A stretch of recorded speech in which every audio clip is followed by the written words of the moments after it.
Сегодня мы с вами поговорим о биткоине, посмотрим, что с ним происходит, и зададим себе главный вопрос. А точно ли прямо сейчас мы готовимся пойти вниз? Именно вниз, не вверх. Почему не в лонг? Почему я вдруг поменял свое решение? И что вообще происходит на рынке? Вроде бы происходит огромное количество плохих новостей, но мы стоим на месте. Вроде бы даже показываем в рамках 15-минутного таймфрейма довольно неплохие отскоки. Для того, чтобы нам, во-первых, посмотреть на всю общую картину, нужно глянуть на график отдаленно. Давайте вспомним обзор 7-месячный. Да? 7 месяцев назад я делал разбор структуры биткоина, где мы проговаривали, каким образом конкретно разворачивается данный инструмент. Если мы присмотримся на дневном графике, мы очень сильно с вами увидим, что мы пробивали IDM, потом показывали какие-то разочаровывающие движения, и в итоговом движении мы касались ADM-UB. Это было у нас, получается, в сентябре, это было у нас, получается, в июне, это было у нас и в феврале. Ну, потом в марте был еще один ретест. Технически это все относится к одному движению, поскольку здесь оно было составное из двух частей, здесь тоже составное из двух частей, здесь тоже, на самом деле, составное из двух частей. А дальше у нас произошло вот это движение, которое единственное не коснулось, получается, IDM-UB.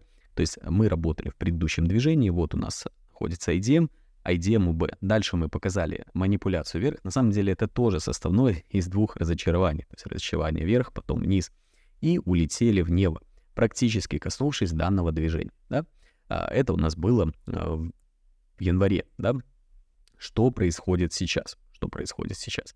На самом деле сейчас у нас тоже похоже на, скажем так, составное движение. То есть по факту меня очень сильно обрадовало вот это вот разочарование, вот эта вот манипуляция, которая была долгая, которая показала нам движение временем. Мы спустились вниз, показали хороший закол и ударились. Ударились неплохо, ударились аж 3 раза и получили хороший, красивый отскок. Есть косяк.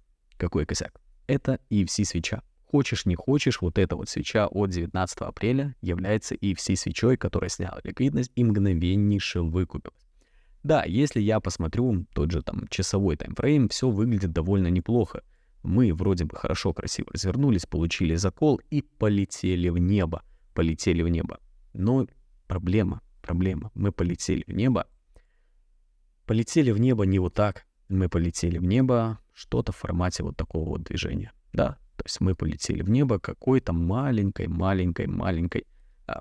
волной, маленькими волнами, и обычно после таких маленьких волн, да, вот он, происходит вот такое вот движение.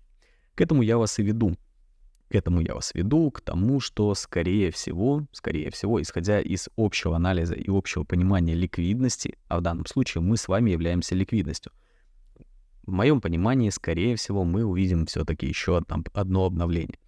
Сейчас очень большое количество людей смотрит с текущих, готово покупать данный инструмент, готово вкладываться. И если мы с вами посмотрим даже обзор в Telegram, мы увидим, что большая часть, да, из тех, кто торгует, то есть из общего количества 50, получается, 8%, большая часть людей ожидают лонг, рассматривают лонг.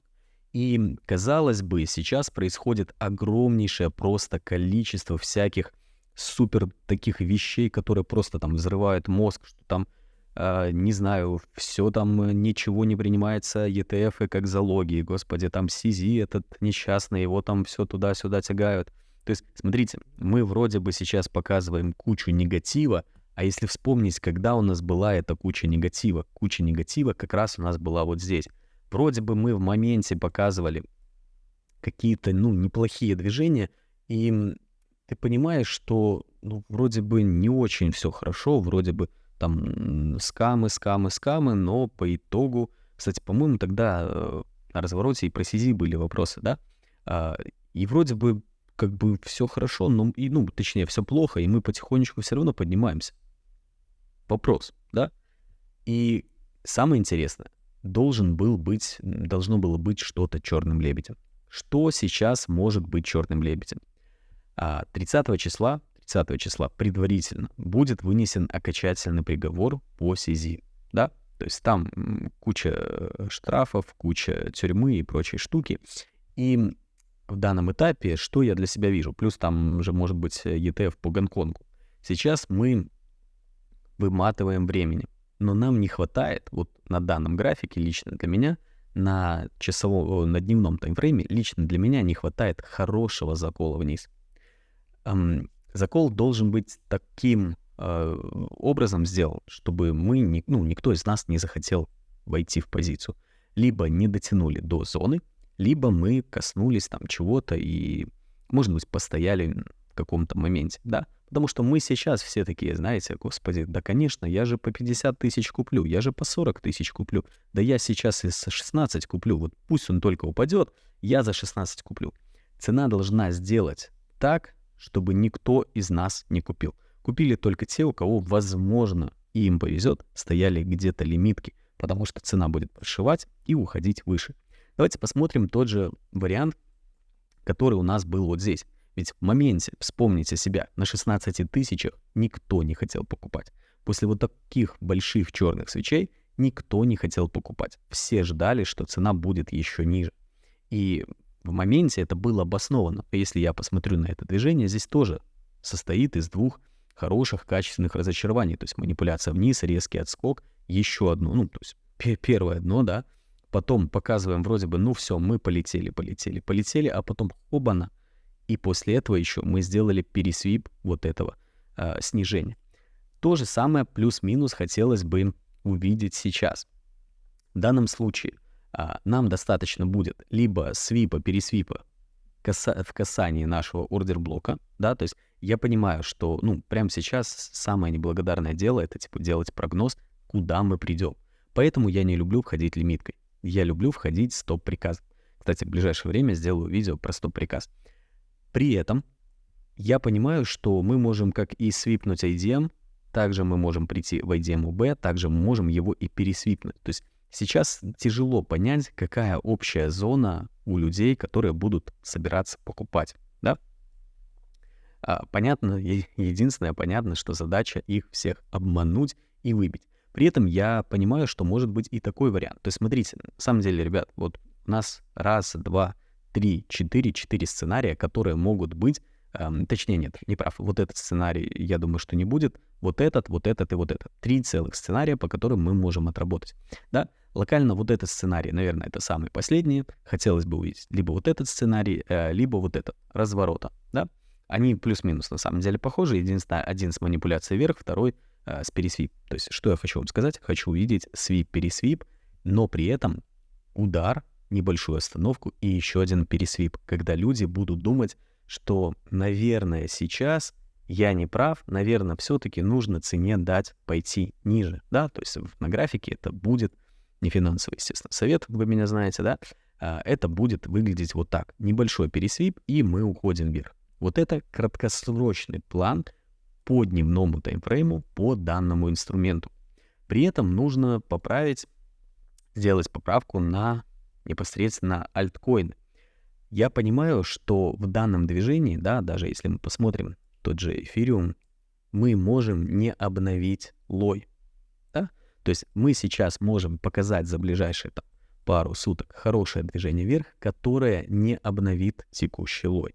И это будет нормально, и это будет понятно, это будет качественно, доминация биткоина будет снижаться, альткоины будут расти, в том числе эфириум, да, то есть по эфириуму вроде бы особо больших новостей плюс-минус нет, но при этом мы помним про спотовый эфириум ETF.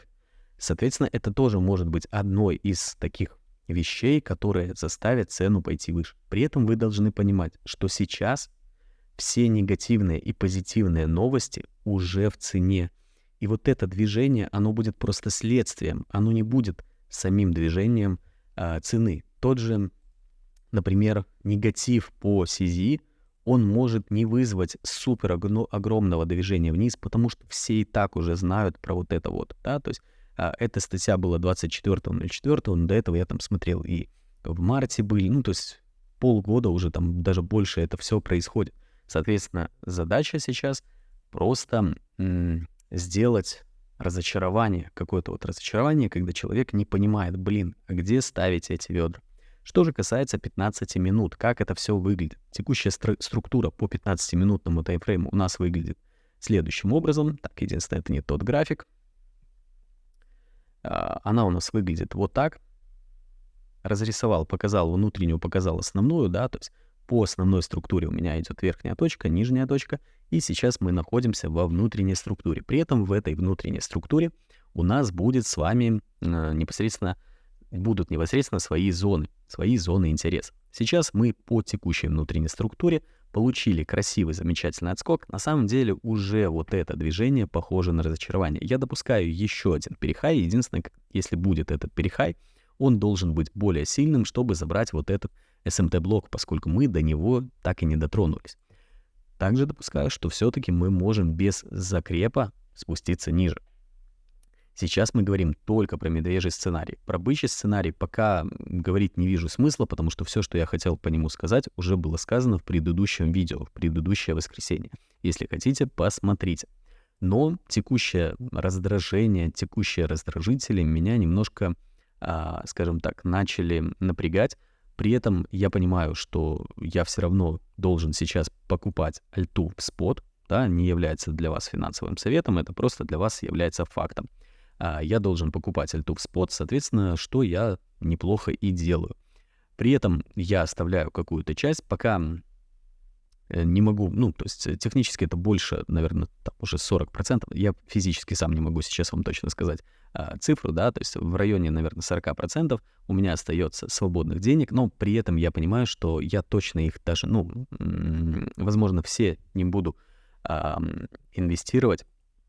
Даже то, что я отложил на манипуляции криптовалютой в спот. Потому что всегда есть второе, третье, четвертое, пятое дно в подарок.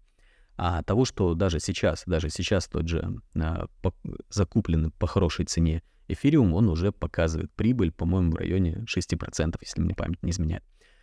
Поэтому 15-минутный таймфрейм показывает для меня небольшое, точнее, хорошее, красивое верие людей в то, что пойдет лонг, да, и сейчас любой твиттер, любой пост, любую информацию откройте, вы увидите, здесь все хотят лонг. То есть все, такое ощущение, что люди не видят этот шорт. Вот проблема в том, что люди здесь не понимают, что, возможно, может быть еще одно снижение вниз, да, и вот эти вот моменты, которые сейчас идут шортовые, вот эти вот снижения, они все будут в рамках выкупа цены.